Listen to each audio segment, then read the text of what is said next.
Namaste, myself Mani from the Yoga Institute. So today we are going to understand a very important topic, that is importance of knowing yourself. Let me give you an instance. There are interviews where I have seen candidates performing really bad to one specific question, that is define yourself.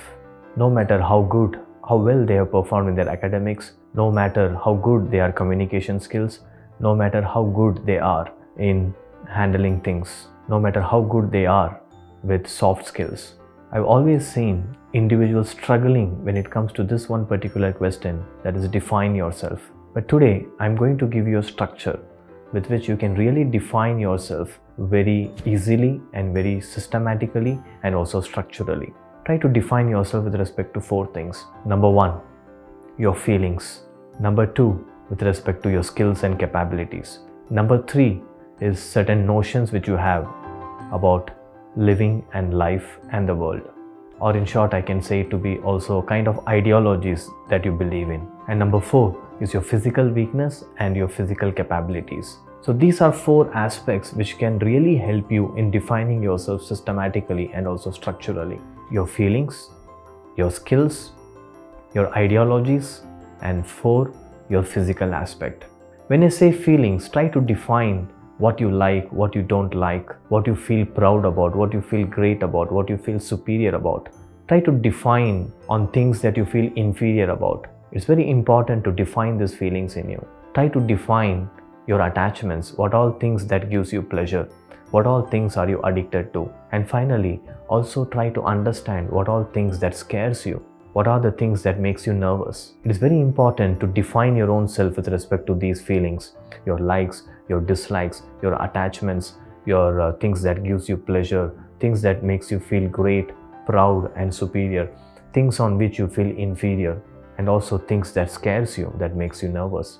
The second aspect with which you should really understand yourself is with respect to your skills. Try to understand what are your skills, what are your positives, what are your capabilities, maybe in the occupation that you are in, or maybe in your personal life. Try to identify things on which you feel confident about.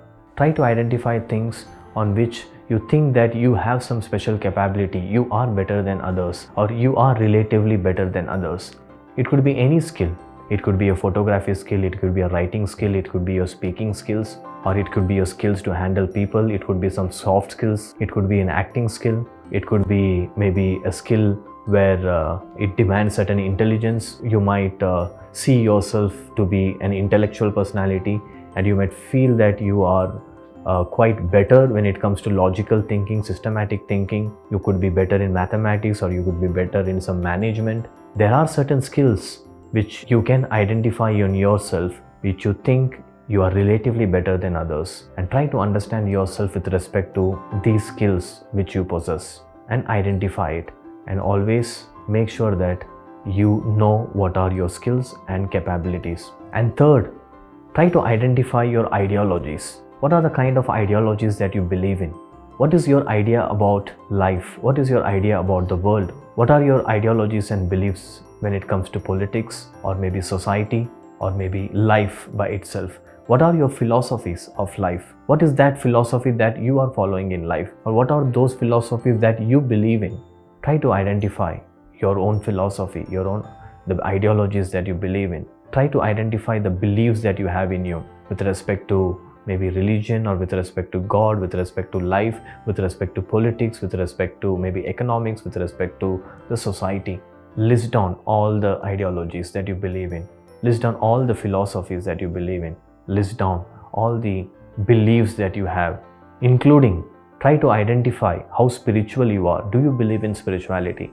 Do you believe in life beyond what you see? Try to define those things. And at last, your physical aspect. Do you know what are your physical strengths and weaknesses? Do you know which part of your body is weak? Do you know which part of your body is strong? Do you know how you stand? Do you know how you sit? Do you know your posture when you're sitting and working? Do you know which food suits you and which food doesn't? How much do you know yourself? Try to be aware of your body and try to understand your own body.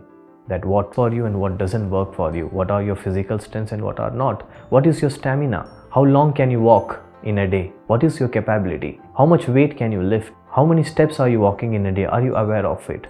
Are you aware of your physical capabilities? Can you run for half an hour without stopping a bit? Do you know how is your breathing? So try to pay attention to your own physical body and its own limitations, its own weaknesses, its own strength. So if you really want to understand yourself, if you really want to define yourself, try to define yourself with respect to these 4 aspects. And this will say everything about yourself. And it is better you write down all of those things and you know finally what is you and what is not you, what triggers you and what doesn't trigger you. And finally you know what are your strengths and what are your weaknesses. And this is how you can proceed in understanding yourself very systematically. And if you find any weaknesses, try to find the solution to overcome it. And the best solution is, we would always say, yoga. So yoga is a science that will help you to identify the solutions for all the weaknesses that you have. Yoga is a science that will help you to manage all the skills that you have. If you really want to understand yourself completely, download this app Nispand. Our Nispand app has solutions for you, has meditations for you, has guidance for you, which can really help you to go within and understand yourself systematically. Thank you. Namaste.